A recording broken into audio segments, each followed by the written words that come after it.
Assalamu alaikum. Nal buzulukta. Buzulukka keldik. Mына жерде блокпост бар экен. Блокпостта турабыз мына машиналар. Бул жака чейин тизилген.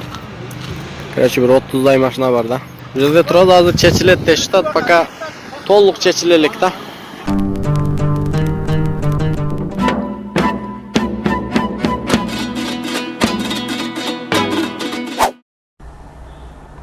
Так, ассаламу алейкум, туугандар.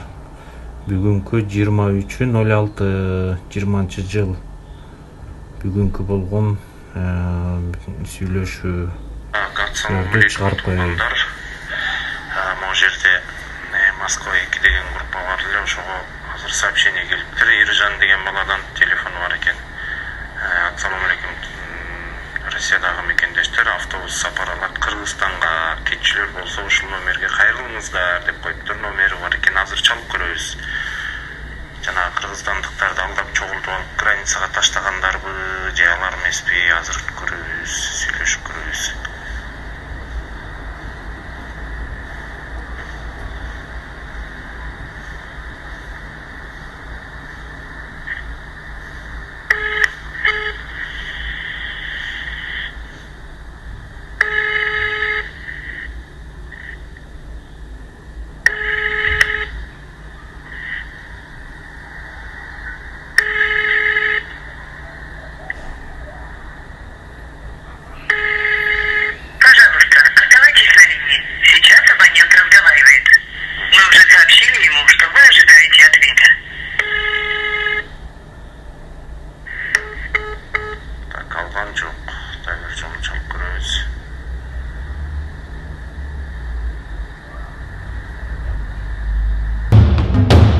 Çatırda adamlar вообще болбой атат.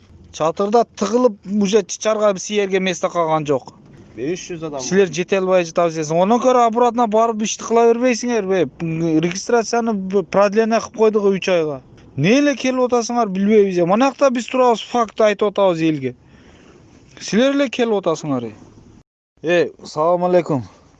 Онтуп дразент этпесеңер, мына жакта кыргыздар келип алып, мына жакта иши жок, жатышат бардыгы карантинде. Вес солдаттар апарып туруп тыгып атат буларды. Кыйналып каттыгынан жеп отурушат. Кантип силер анан кийин олорду алып келип бияка коюп коесуңар дагы. Адам албагыла, чыгып аткандарды кайтаргыла, кайтып лучше поддержка бергиле бири-бириңе. Зачем кереги бар бияка алып келип алып олорду таштап коюп? Давай токтоткула мындайларды. Мана биз Елецкийде немеде турабыз, границада. Чоң машиналарды ham өткөргөн жок. Бардыгы жатат ма жерде. Сасып кеткен бардыгын биле.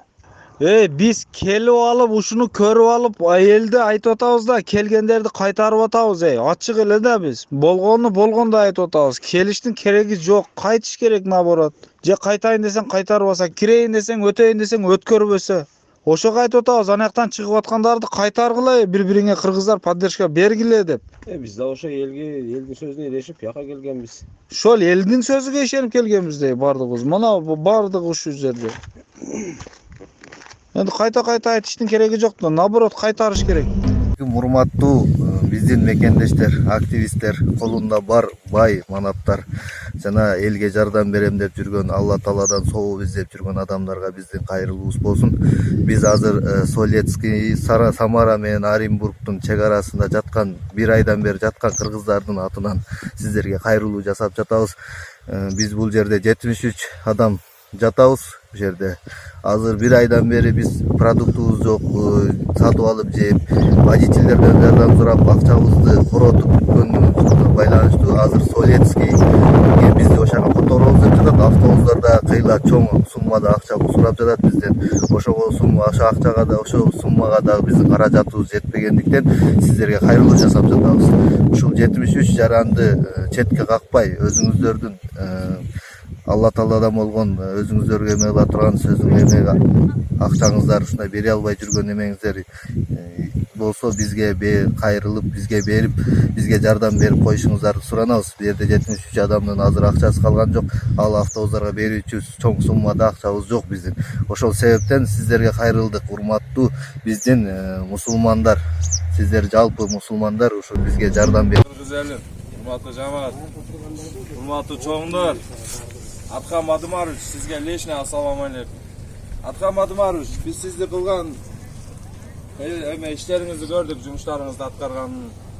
Мұны бұзылық елini зона кысменен алып чыгып кеттиңиз.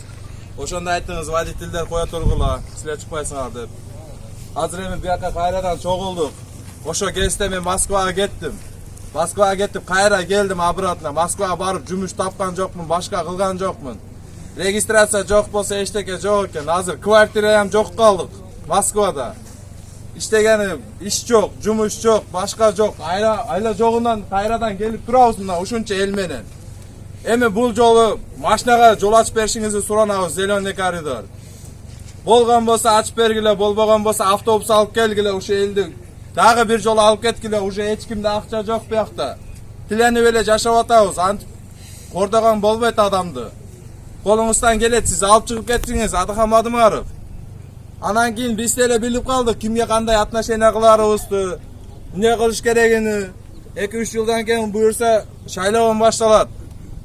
Көзүңөрдү ачкыла, урматтуу депутаттар. Элдер просто талада калды, мына моминтип эле жашап атабыз. Орустарга кор болуп эле.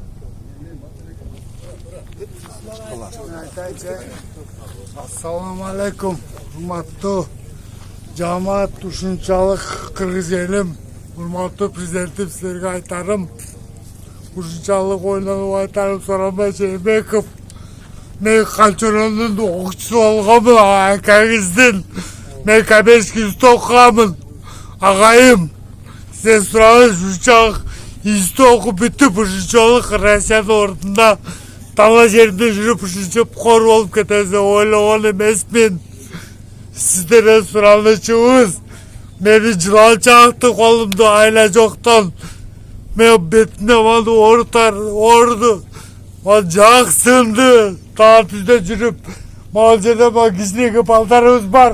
Карачы, өзүнүн келечегибиз, биздин кыргызыбыздын, бирибиз Кыргызстандын балдары. Малтып талада жүрөт. Сизде кичине айрылуу кылып, кичине мен кылыңыздарчы, сиздерден суралыш. Соке, братан, Сооронбай Жээнбеков, мен сизден суралышам. Мен сиздин жашыңызда акадешилеп, студент болуп жүргөнүңүздө мен сизден сураларым, ушунча элиңиз араңызчы. Президент болушуна мен созулуп жаткам, атам өттү. Мына апам өттү, жетпей калдым. Тажасына, мына кыргызга жетейин деп аракет кылып, мына ушунча эл менен мынанча турам. Мен мына ак үйгө бардым. Биздин немеге посольствого бардым. Посольство барсам 70 000 dedi. Men kayakta 70 tamam apamın ölümüne. Özüm biyağını hepte albaytsam. Buna biyağını hepte albay. Bir deme kılıp hepte jeti olayın deyip buna kırgız üyüme bir tuğanlarıma deyip. Men hareket kılıp oturdum. Bolmadı. Bir tuğanlarım vardı kapa oldu. Урматтуу жамаат, анан кийин бир сөз. Постоянно айтып атасыңар, ошакта жашап турбайсыңарбы, Москвада турбайсыңарбы деп. Урматтуу жамаат, Москваны өзүңөр билесиңер. Акча жок болсо эчтеке жок. Уже Москвада экинчи этабы башталды мо коронавирусту. Биякта уже Москвада эчтеке жок. Жебесең орус эле айдап чыгат экен, же иштебесең, жумуш иштебесең, өзүңө бир тууганыңа ham жакпай калат экенсиң, акчаң жок болсо. Просто силерем кичине поддержка бергиле. Кыргыз элим биякта Бузулукта, Соллескиде жашаган элдери бар. 1,5 миң эл кетти ошол жерден. Бардыгын көрүп билип турам мен өзүм. Ачып берсе, машинага ачып берсин коридоруну. Ачып беришпесе, элдерге ачып берип, автобус менен чыгып кетелик. Ачып беришsin эмес, ачып беришsin. Урматтуу биздин президент, биз мына талап жатабыз 1 айдан бери. Көрүп ачкан эмедей болдук. Эжелерибиз, карындаштарыбыз, кичинекей бөбөктөрүбүз, байкелерибиз, атабыздай болгон кишилер жатат могу жерде. Жыргаганыбыздан келген жокпуз. Биринчи поток кетти, экинчи поток эмнеге келди дейт. Москвада иш жок болсо, квартирага жатпасак, талада жүрсөк, регистрациялы бүткөндөрү бар, бүтпөгөндөрү бар, иш жок, квартирага акча төлөй турган. Азыр машинаны чыгарып алса, жүктөп кеткенге канча акча деп атат. Бизде азыр могу жерде нан алганга да акчабыз жок, биздин Сооронбаев, биздин президент. Элге туура түшүнүп, ушуну көрүп атсаңыз, ушу бизди алып чыгып кетиңиз. Машинасы барларды дагы, машинасы жокторду дагы чогуу бирдей алып чыгып, Казакстан менен сүйлөшүп бизди алып чыгып кетиңиз. Сизден суранабыз.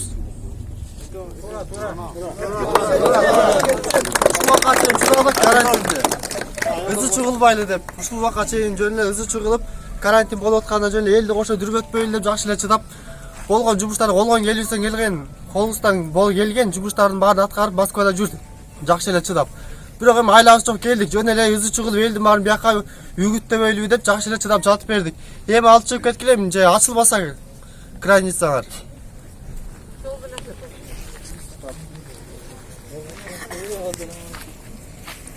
Урматтуу Сооронбай Шарипов, бизде ушул жерде эми кыргыздардын баары мына балдары барлар бар, боюндагылар бар аялдар. Мына биз ушул жерде балдар талада калдык. Квартирага төлөгөнгө акчабыз жок, иштеген ишибиз жок. Кээ бирөөлөрүнүн регистрациясы бүткөн, продлить эткен менен квартирага акчабыз жок болуп атат. Квартирага төлөгөндөн кийин алар сыртка чыгарып коет экен, кеткиниң деп. Каяка барабыз? Мына Солнилескийдин элдерине рахмат. Ушинтип бизге эме карап атат, келип жашап туруп эле талага жатпай деп, кроватын бар алып келип атат, казанын алып келип атат, бизге тамак ашкылып туругула деп. Ушулар карап атат. Мына орустар карап атат. Кыргыздар ушинтип кыргыздарды талага таштаган болбойт мындай. Эч качан болушу мүмкүн эмес. Эмне үчүн ушундай кыргыздарды карабайсыз? Сооронбай Шарипов, сизди биз сыйлаганбыз. Бизди коргойт, бизге жумуш таап берет деп. Эми мына Москвада жумуш жок болуп атат. Коронавирус деп мына экинчиси башталып калды. Биз каяка барабыз эми? Кыргызстанга кетели, өзүбүздүн элибизге, өзүбүздүн жерибизге баралы. Бизди ушу Казакстандын президенти менен сүйлөшүп, бизди алып чыгып кетиңиздер. Биз сиздердин гана уруксат, сиз алар эч кандай эметпейт. Сиз сүйлөшүп бериңизчи. Биз кетели өзүбүздүн жерибизге. Жардам бериңиз. Мына баары тең жалдырап турушат. Ушунча эл, ушунча эме сиздин көзүңүздү карап турат. Ачып бериңиз, ушу коридорду ачып бериңиз. Биз Кыргызстанга эле өтүп кетели.